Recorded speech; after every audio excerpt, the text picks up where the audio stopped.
Hello everyone, welcome to EduTab. So in today's 10 minute study series, we are going to talk about sale and mortgage of immovable property.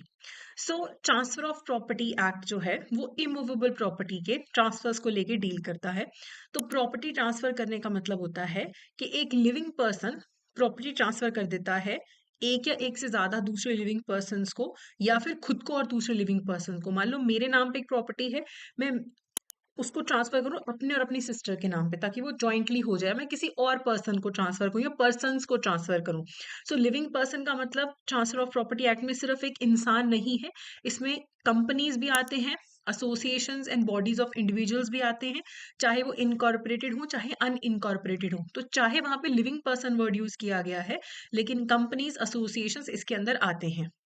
Provisions do not affect laws specific to companies, associations and bodies regarding the transfer of immovable property. ठीक है, तो अब देखो companies के लिए specific companies act है, तो ऐसा नहीं है कि ट्रांसफर ऑफ प्रॉपर्टी एक्ट जो है वो कंपनीज एक्ट को किसी भी तरीके से इफेक्ट करने वाला है। अब प्रॉपर्टी ट्रांसफर करने के लिए कॉम्पिटेंट कौन है? जो भी कॉन्ट्रैक्ट एंटर करने के लिए कॉम्पिटेंट है। मैं अगर केपेबल हूं किसी कॉन्ट्रैक्ट में एंटर करने के लिए, तो मैं ट्रांसफर ऑफ प्रॉपर्टी भी कर सकती हूँ। और मेरे पास एंटाइटल्ड होना चाहिए, एंटाइटलमेंट होना चाहिए उस प्रॉपर्टी को ट्रांसफर करने का। मेरे पास ऑथराइजेशन होना चाहिए बाय लॉ कि मैं उस प्रॉपर्टी को ट्रांसफर कर सकूं, तो मैं प्रॉपर्टी ट्रांसफर कर सकती हूँ। अगर मैं प्रॉपर्टी ट्रांसफर कर रही हूँ, किसी और को मैं ओनरशिप ट्रांसफर कर रही हूँ, जिसे हम सेल बोलते हैं। हो सकता है कि मैं आपको अपनी प्रॉपर्टी ट्रांसफर करूं, उसके बदले में आप मुझे पूरा पेमेंट दे दो, या आप प्रॉमिस करो कि आप मुझे फ्यूचर में पेमेंट करोगे, या फिर अभी आपने कुछ पोर्शन पे कर दिया, कुछ आपने प्रॉमिस कर दिया कि आप फ्यूचर में पे करोगे। जब भी इमूवेबल प्रॉपर्टी का सेल होता है, अगर अमाउंट 100 रुपीज से ज्यादा का है, तो फिर सेल डीड का रजिस्ट्रेशन करना मैंडेटरी। अब आपको लगेगा कि ये 100 रुपीज तो बहुत ही छोटा अमाउंट है, तो ये एक्ट भी बहुत पुराना है, इसीलिए 100 रुपीज या उससे ज्यादा का अगर ट्रांजेक्शन है, तो फिर सेल डीड का रजिस्ट्रेशन कराना जरूरी हो जाता है। ठीक है, और डिलीवरी को हम कब कंप्लीट मांगेंगे? When the seller gives possession of the property to the buyer और द रिप्रेजेंटेटिव। जब पोजेशन ट्रांसफर हो जाती है, तो हम डिलीवरी कंप्लीटेड मान लेते हैं। अब इमूवेबल प्रॉपर्टी से रिलेटेड एक टर्म है मॉर्टगेज। मान लो मुझे अपने घर को गिरवी रख के या लैंड को गिरवी रख के लोन लेना है।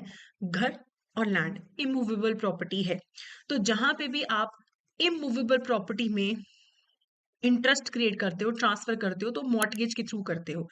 मुझे अगर लोन का रीपेमेंट करना होगा, जब मैं लोन का रीपेमेंट कर दूंगी, तब वो उस पे जो मैंने इंटरेस्ट क्रिएट किया है वो खत्म हो जाएगा, या जो ऑब्लिगेशन क्रिएटेड है वो जब खत्म हो जाएगा, तब प्रॉपर्टी पे जो इंटरेस्ट क्रिएटेड है वो भी खत्म हो जाएगा। यानी कि अगर मैंने अपना घर गिरवी रख के लोन लिया बैंक से, जब मैंने लोन चुका दिया, तो जो उस पे इंटरेस्ट क्रिएटेड था वो खत्म हो जाएगा, या जो मेरी ऑब्लिगेशन मैंने फुलफिल करनी थी वो मैंने कर दी, तो वो खत्म हो जाएगा जो इंटरेस्ट क्रिएटेड था। मैं अपनी प्रॉपर्टी में इंटरेस्ट ट्रांसफर कर रही हूँ बैंक को, लोन ले रही हूँ ना, तो मैं मॉर्टगेजर हूँ, बैंक मॉर्टगेजी है जिसे मैंने स्पेसिफिक टाइम के लिए इंटरेस्ट ट्रांसफर किया है।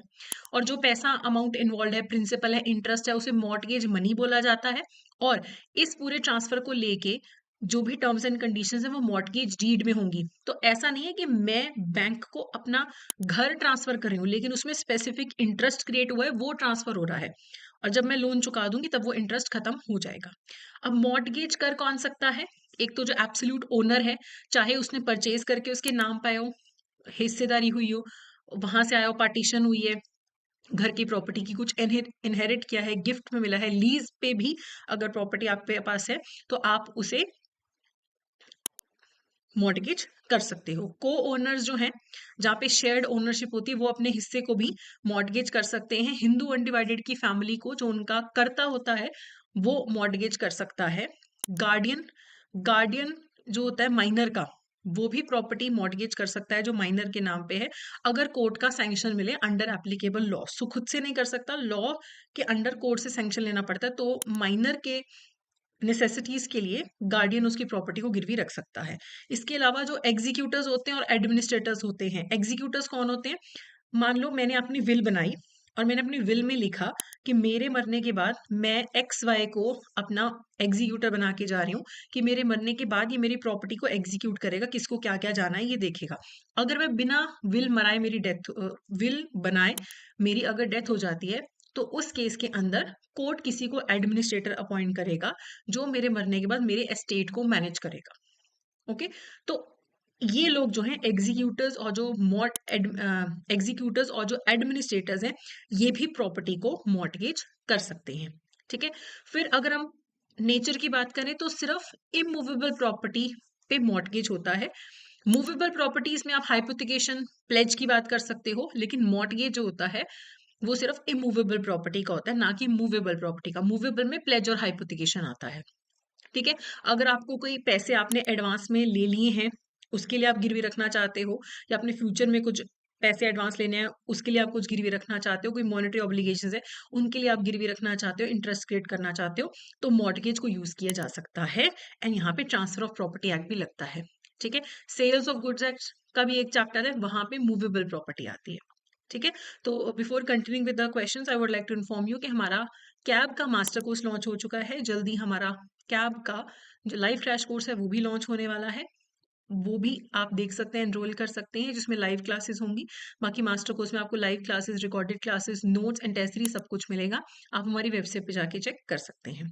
Question which are the following about mortgage under transfer of property act 1882 is correct. The mortgage applies to both immovable and movable. नहीं, मॉर्टगेज सिर्फ मूवेबल प्रॉपर्टी की नहीं होता, सिर्फ इमूवेबल प्रॉपर्टी का होता है, मूवेबल का नहीं होता। The mortgage the transfer of absolute ownership. Ownership थोड़ी ना ट्रांसफर होती है अगर आप मॉर्टगेज क्रिएट करते हो। Mortgage is the transfer of an interest in specific immovable property as security for monetary liability.